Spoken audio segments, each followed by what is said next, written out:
Subject this morning is spirit. So we will start with the golden text. You all have an opportunity to share what you've gotten from this lesson this week. When the enemy shall come in like a flood, the Spirit of the Lord shall lift up a standard against him. Anybody like to comment? That just feels like such a protection and comfort that when you get that feeling like you're just overwhelmed, that God will lift up a standard against him, and you can rest in that in the sense of instead of trying to beat out at the flood. Yeah. And what is the enemy? Good question. I was just going to ask that. Human mind? The ultimate enemy. Anything that would take us away from God. Anything that would lead you away from God.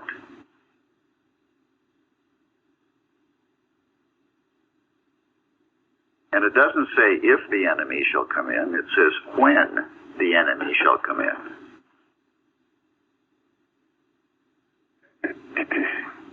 Eddie has something to say about that. Anybody think of what she has told us about that? That's when we should be wise as serpents. Yeah, and she says something like the serpent is always nipping at the heel of truth.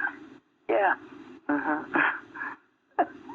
So, wherever the truth is, the lie is going to try. I know she said in other places that when we're tried in the heat of the battle, so to speak, that that's the times to be more committed to God, more faithful to his leadings, and not succumb to the pressure. That's not an exact quote, but something like that. I think it also makes me think about what Joshua's promise that I think it's in Joshua 1:5. It says, "There shall not any man be able to stand before thee all the days of thy life." I think I remember the teaching here, which referred to the fact that nothing can really stand against your knowledge of the truth. This is a protection from God if we are relying on it. Yeah, and what is the standard that the Spirit of the Lord lifts up? The perfection of truth, truth's standard, the spiritual standard of perfection. Yeah, it's the truth that the enemy is a lie. Whatever would try to separate you from God is a darned lie. And that's the truth. And it has no power. One of the definitions of standard that I found was it's an ensign or a flag of war. And I thought that the Spirit of the Lord will declare war against any enemy that would try to come in like a flood. It's not a lukewarm thing. It's declaring war. Yeah. And Mrs. Eddy says that Christian scientists enlist in a warfare. I know I found that a little tough to swallow when I first got to Plainfield. The idea of having to go to war every day. Well, not like we have a choice, though, is it? Not hardly. No. But That's right, because if you avoid it, the inevitable comes in. You got to face it. You can't run away from it and hide. So it's like error demanding to be resolved. Maybe that's not the right. It's error demanding to be destroyed or seen as unreal. And the demand on God is that we resolve things in His way. And where is the warfare? Warfare is in our human consciousness, mortal consciousness. Within ourselves. Yeah, and what does Mrs. Eddy say about that? It's grand. It's a grand. It's grand. A warfare with ourselves is grand. It gives us plenty of employment. Exactly. Like everyday employment. Constantly. I feel like the biggest, the greatest thing we have on our side is if we love everybody, and that takes care of the warfare. You have to love the enemy, and that's hard to do, but you need to do that. You have to outlove it. Well, you need to love the person. Yes. You need to love the real child of God. But the enemy is not the person. It's the error. The enemy is the false belief, isn't it? Yes. And it's okay to hate the false belief, because that's your only real enemy. You're right. When you have love for the person in your heart, then it's not quite so hard to hate the enemy. But really, the deadly blow to it, Mr. Freddy says, is to know its nothingness, its powerlessness. So that was helpful, yeah. And if you can laugh at it, even better. I think Ava wants to say a little bit. It's so refreshing. I'm to hear. sorry. You're sorry for nothing. Oh, don't be sorry for one thing. We love From the mouth of babes. She's agreeing with all. Okay. I keep on thinking that this idea of enemy, I mean, I'm only speaking from my own experience, but my enemy is that if I adversely react to something and get disturbed, me, that's the enemy. And this might be like on a small scale, but I was just thinking about the other day, I was trying to get across town, and it seemed like I was stopping at every red light and getting a little bit more perturbed every time I had to, until I stopped and realized that, well, these traffic signals represent something good, public safety and order. And in that sense, it has something of divinity behind it. And after that, the green light started showing up, and I wasn't aggravated, wasn't wrestling with my enemy, so to speak, anymore. That's just one example. Just had to throw an example out there. Your enemy was seen as not. Anybody else? What stood out was when the enemy shall come in like a flood. As soon as I let one negative thought in, they all come in like a flood. And I have to catch it right from the beginning, not go around with something or overlook something, or I have the whole flood. Well, that's a good thought. If you let one wrong thought in, it brings all its cousins and nieces and nephews with it, doesn't it?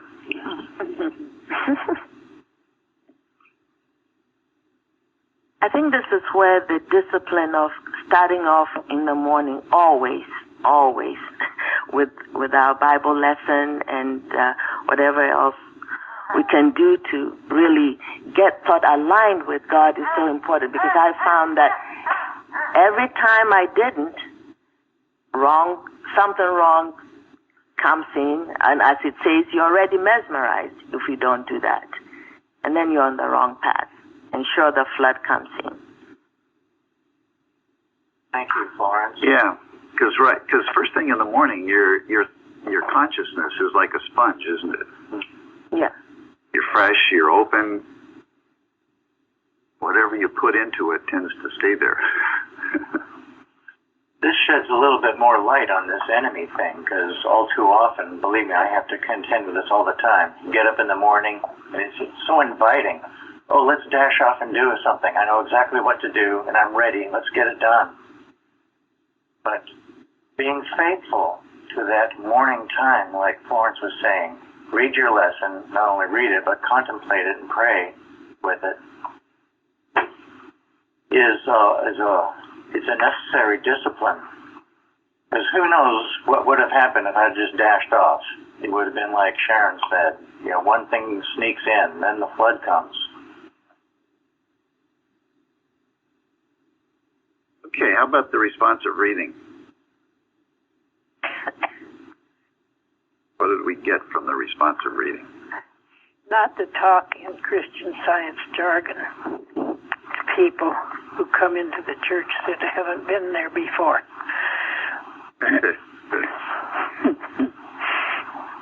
Has anybody heard the jargon spoken at a Wednesday testimony meeting? Yes. All too often. I'd rather speak 5 words with my understanding than 10,000 words in an unknown tongue. It's pretty clear, isn't it? You lose people when you talk too much. Keep it simple and powerful, and don't keep blabbing. The word unknown, I think, is very telling. Because for somebody whose mouth starts moving and it just can't stop, it's unknown. They don't know what they're saying or what they're doing. To make sure you understand and you're living what you say. Otherwise, it's going to sound very hollow, and people will not, it'll be detected. Yeah, And we always talk about the importance of living or leading by example or being an example. So really just putting into practice as much as we understand, no matter how little it may seem. And that's why our testimony meetings are so helpful, because we do have to practice what we're learning, and it's much better to explain it that way through a testimony or a healing that we've had on our own than just talking all these things. right, and this is important in raising children too, isn't it? Yes. Because children learn by your example. Almost doesn't matter what you say. And believe me, they're watching your every move. Mm-hmm. Seeing that. Everything you do and say, they may be looking the other direction, but they're watching.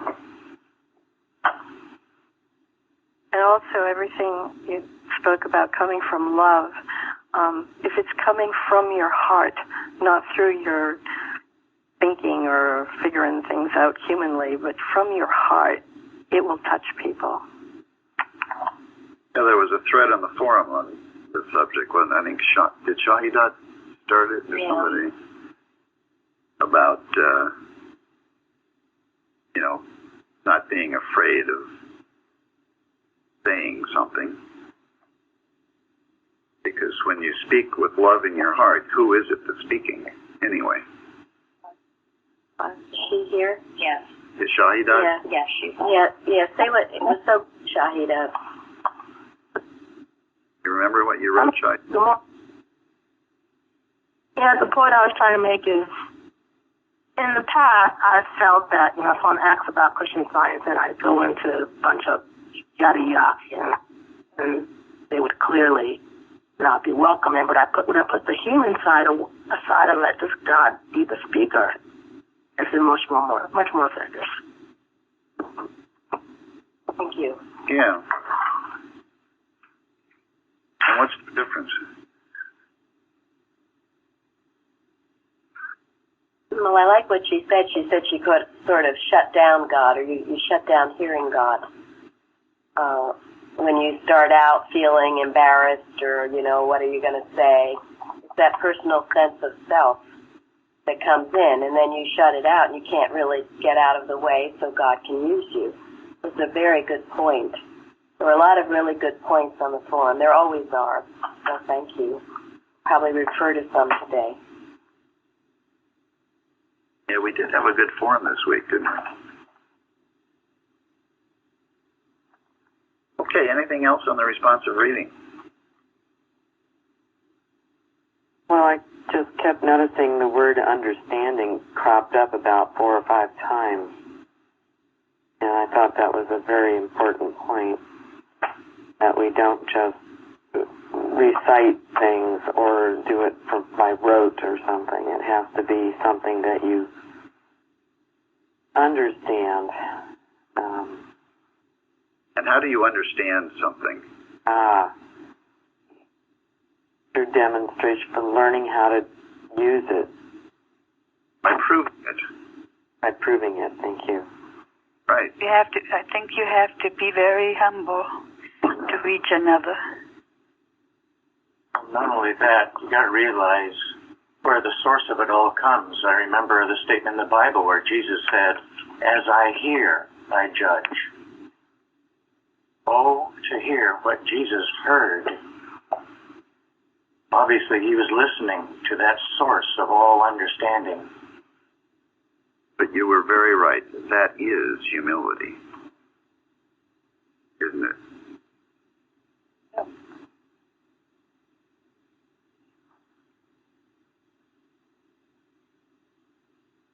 There was another, Sana wrote something on the forum about be ye therefore wise as serpents and harmless as doves. That's a good one. Yeah, is Sana here this morning? No. Does anybody? I have it up if you want me to read it. I assume she's Sunnybird. Yes. Because it says yes. wise as serpents. Do you want the whole part read or just a part? Yeah, just read what she wrote about Okay. that. Thank you. I send you forth as sheep in the midst of wolves. Be therefore wise as serpents and harmless as doves. Jesus prepared his disciples for the difficult road ahead of them. He did not send them out defenseless, but armed them with the understanding that would be their protection from the resistance and hatred they would encounter. Below are some interesting notes from the Bible commentaries on this passage. The wisdom of the serpent is to escape notice. The prudence of the serpent is especially apparent in the quickness of his perception of danger and the rapidity which it escaped from it. Thank you. They were to imitate the serpent's wariness, but not his wiliness. Probably the thing in which Christ directed his followers to imitate the serpent was in its caution in avoiding danger. No animal equals them in the rapidity,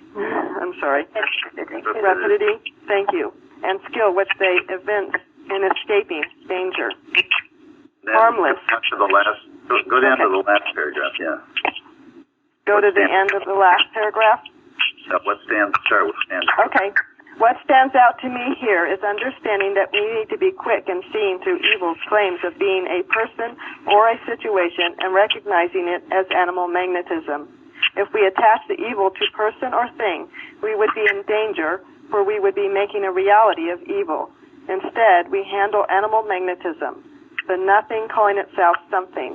We keep our thought about man pure and unadulterated, unmixed with any claim of evil. By aligning our thought with God, we remain as innocent as doves, our safety, and are able to bless our fellow man. Thank you. Thank you. So we talked earlier about the fact that we are in a warfare. So there's a quality of the serpent here that's actually really good when you're in a warfare. Alert. Sense the danger.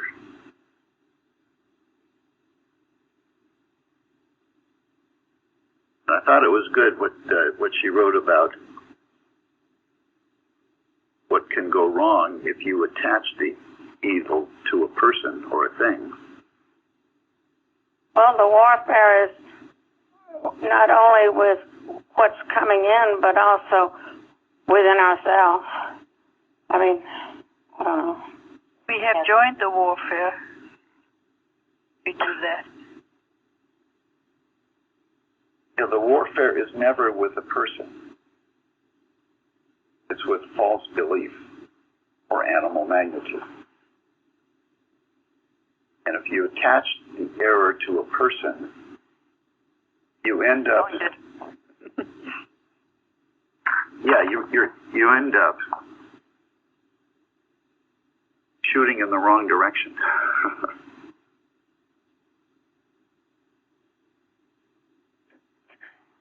I think there's a misconception even within the culture that if you leave evil alone, it's not going to bother you.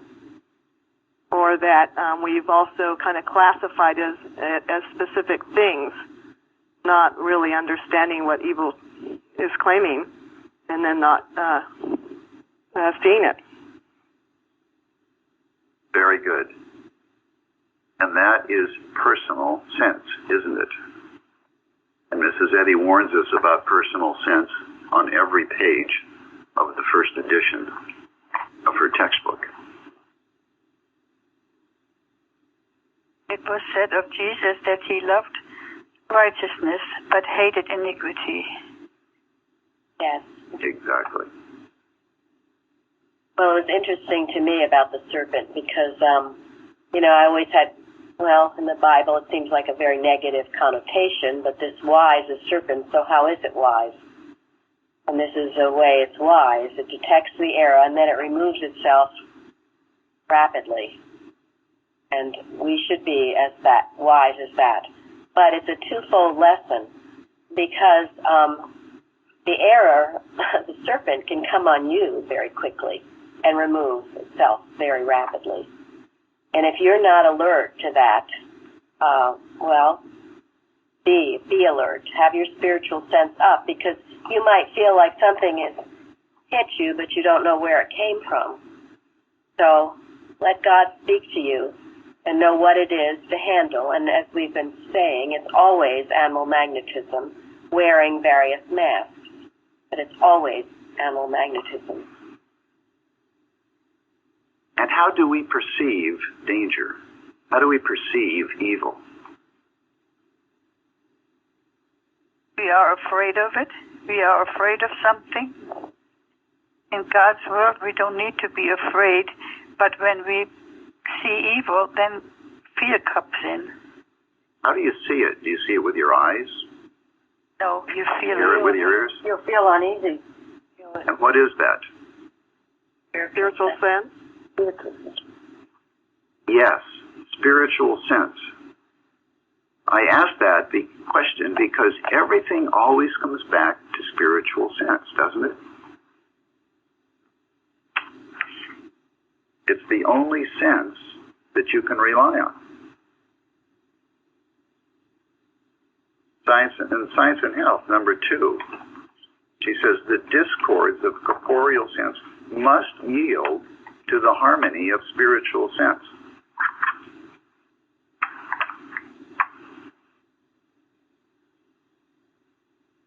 So if you're going to perceive the danger in the first place, you have to be trusting your spiritual sense, don't you? Yes. Yeah. That's the only way you can face the danger with a sense of spirit. The sense, yeah. The only way you can perceive it in the first place. If you're not trusting your spiritual sense, you won't even know that the danger is there. That's called sleep. Is that the same thing as a gut feeling? Yes. Yes. You can call it gut feeling. You can call it intuition. Call it inspiration. You can call it revelation. All of those are words to describe what you get from your spiritual sense.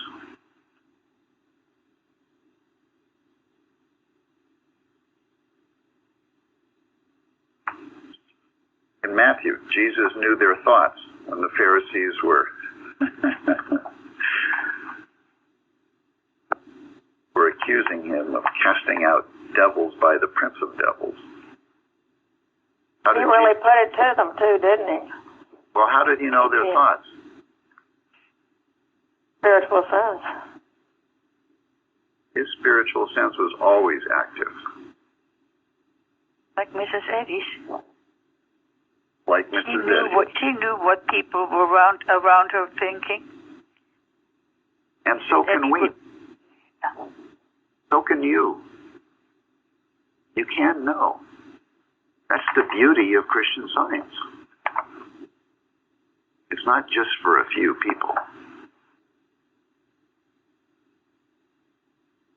It is the way God made us.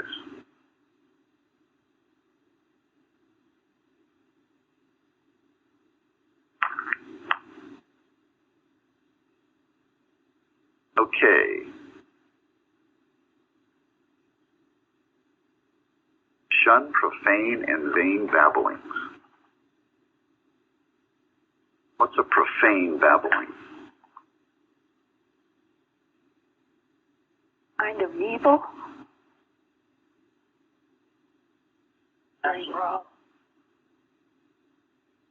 Bad mouthing. Anything that's unholy, isn't it? Irreverent. Yeah.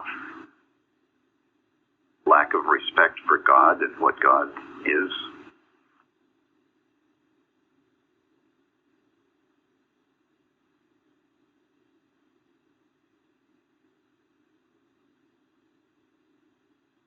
Webster says not pure. Yeah. And vain babblings.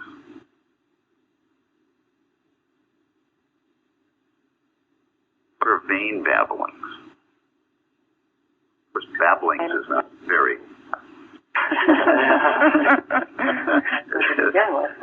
Vanity, self-centered, focused on your own personal preferences, whatever they may be. Godless. Useless, hollow talking. Yeah. Empty, worthless. And sometimes at work you hear people talk about someone else in a way of putting them down and making themselves look better, which makes them vain babbling. Yeah. Exactly. Interesting how profane and vain are used together in the same sentence. Same idea.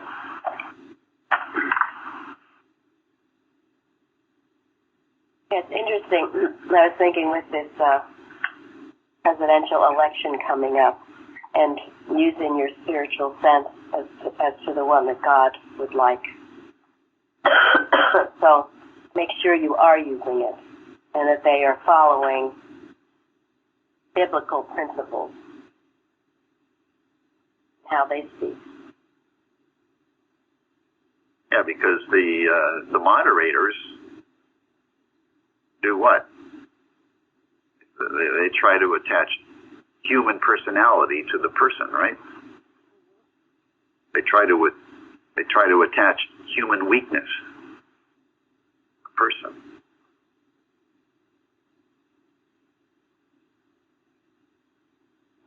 They would try to provoke.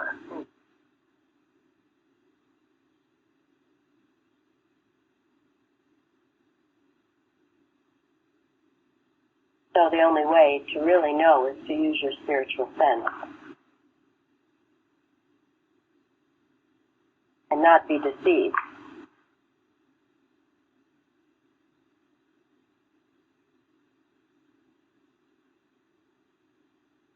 So I'd like, Linda, you speak about what you wrote about the idle word.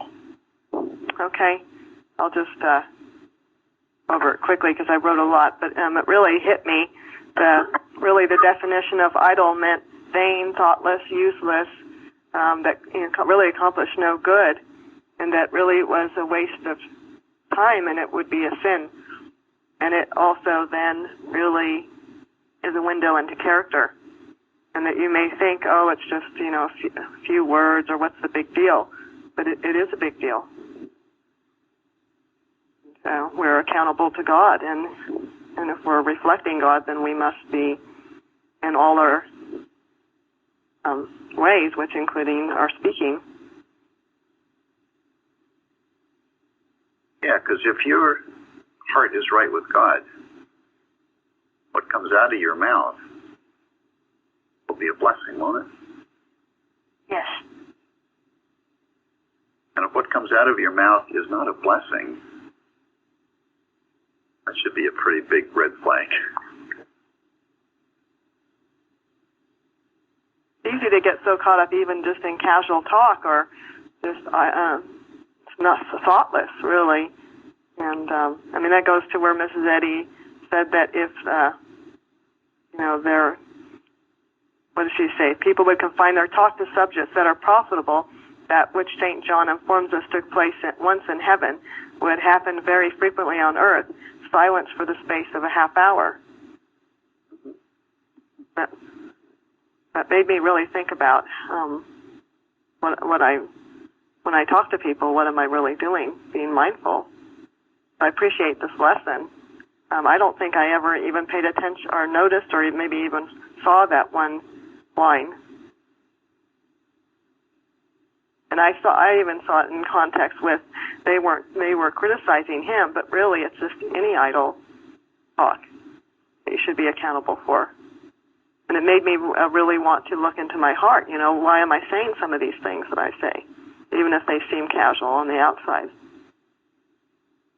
Impress people, to be entertaining, or to nervousness. I don't know. It could be a lot of different reasons. That's really good. I wonder how many people actually think about why they say what they say. Yeah, very many. I didn't before Plainfield, so thank you. Excuse me. I think this speaks to, what we say about ourselves too and what we think. And it makes me think of Bignell Young's statement that the law of harmony and love is to all that I think, say, and do today, is something to that effect. And it's really helpful because, sometimes we say a lot that is not sound about ourselves. It's not just what we say to other people. And again, what we say about ourselves, then it means we can say about others too. Yeah, it's easy to malpractice on yourself, isn't it? And if we accept things that aren't good in others, we're accepting it for ourselves. Yeah, because when you point a finger at someone, you get three fingers pointing back at you, right? Well, unto others as you would have them do it unto you, I guess. Well, and isn't that the nature of the human mind? It's so stupid that it can't see anything in anybody else that is not in itself already. That's the human. And we should get out of the human so fast, so far. That's why the warfare with oneself is so grand. Constantly. I remember learning that you should keep your conversation in heaven. And when you're with a group of people, that's when it's easy to let your thought just go along with the group. You have to keep your thought right on the money with God. Yeah, it's work, isn't it? But when you take the high road, have you ever found that you can actually change the circumstances that you're in? You can actually change the environment when you insist on a higher standard? Yes, absolutely. I've heard testimonies from some of you where you've done that. Mrs. Eddy also says the warfare with oneself is grand. She's not saying warfare with others. It's all back to yourself again.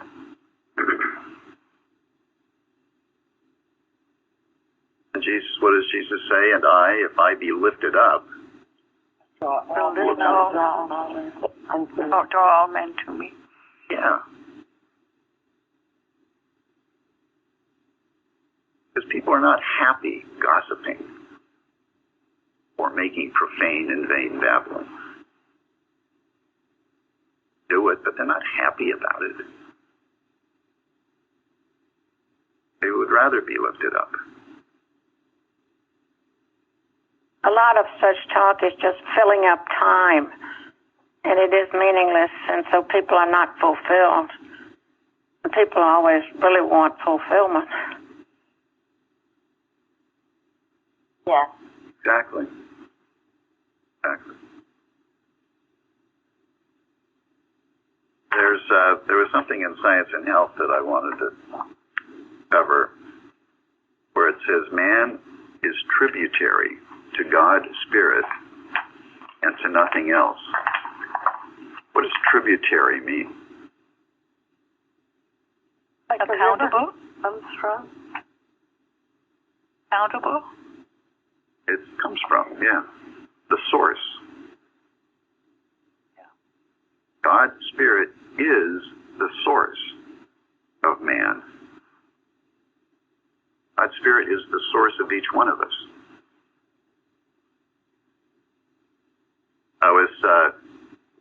We've talked about this before, but Mary and I have been listening to a biography of Albert Einstein.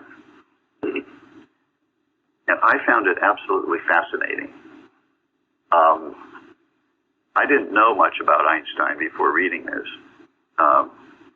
but he changed in a major way the way all physicists and scientists think about the universe, think about matter. And he did it at a time when Mary Baker Eddy was around and praying for the world.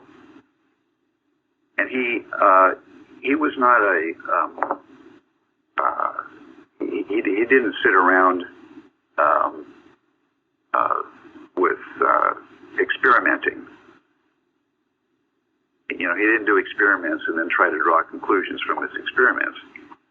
He sat in a chair and got inspired ideas.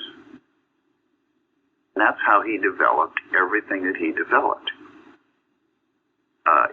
And he left the experimentation to other people, but he got ideas.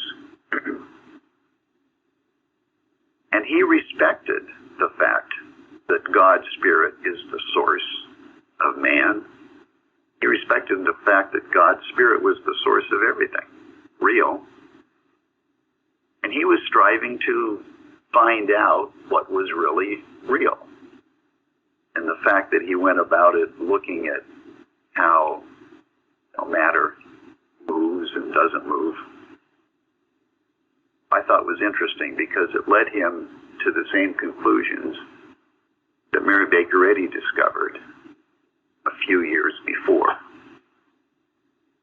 And it was interesting near the end of this biography,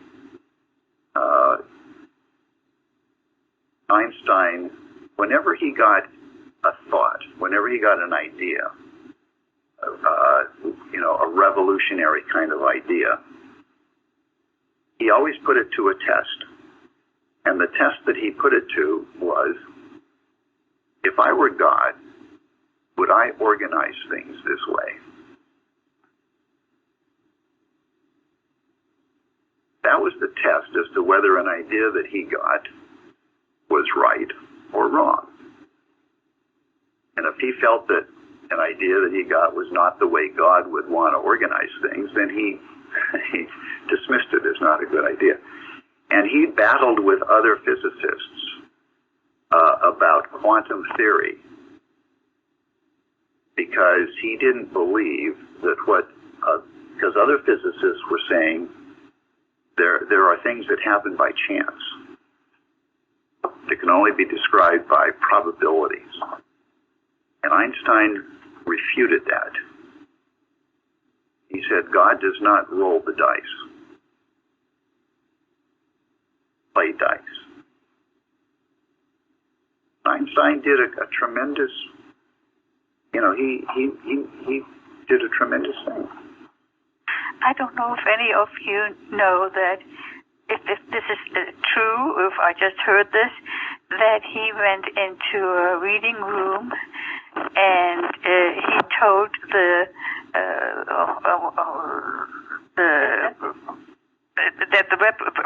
he told the people there, do you know what you have in this book? And he meant science and health. And I don't know if I just heard this or if any of you have heard this too. I think it's well known. He did spend the last 12 years of his life in Princeton, and he did visit the reading room there, and apparently fairly often. And he did have a copy of Science and Health, and he did read it.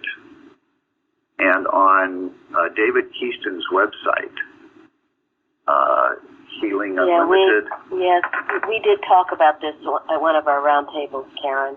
It's also, I know you don't have a internet, but it is on our internet, on our website. All the things that he said, which we quoted, and it was from David Keaston's website. I don't know how well known it's known, but it's known amongst Christian scientists that how well he thought of Mrs. Eddy, and you see why. And it was so sweet to hear the ending align him with, well, would this be what a good God would do? And if it wasn't what a good God would do, then he didn't believe it to be true. And so you could see what a great and wise thinker he was. And coming along, right along with Mrs. Eddy, finding out similar truths in a different way, of course.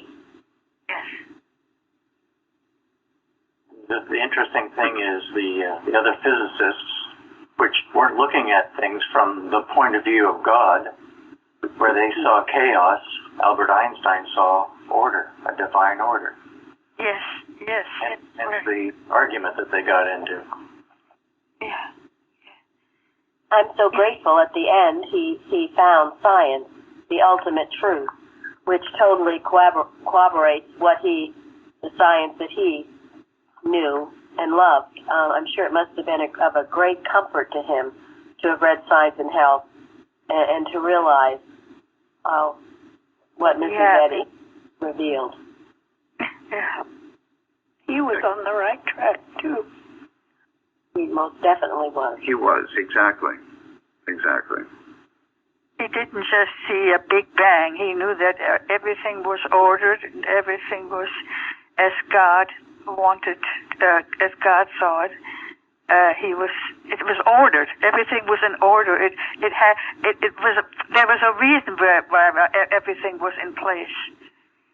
And what he said about Science and Health to others was that it was the pure science. Yeah. That it was also ahead of its time because he knew that it was more than most people could even begin to comprehend. Yeah. But nevertheless, we know that the world is ready for Christian Science, and that is why God gave it to her at this time. A few weeks ago, I wouldn't have believed it, but now I am talking to fellow Christian scientists, and I can see it too now, and that's wonderful. Where 2 or 3 are gathered together in my name, there he is in the midst of us, right?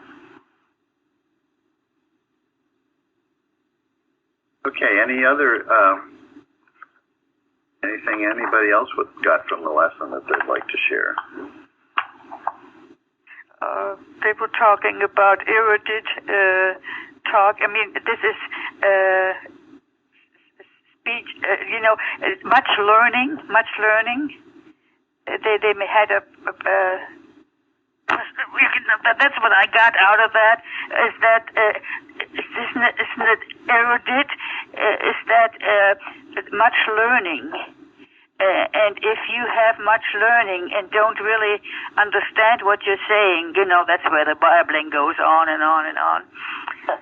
That is nothing. That is too much human education and not enough wisdom. Yeah. What did you write about, Carol? It was about arguing, that you should never try to argue, because if you try to argue truth to someone else, they dig their heels in even more and they don't want to hear it. You state a truth, you say whatever you feel is that God's been telling you to say, and then you let it drop. and you leave it in God's hands, because God has the answer.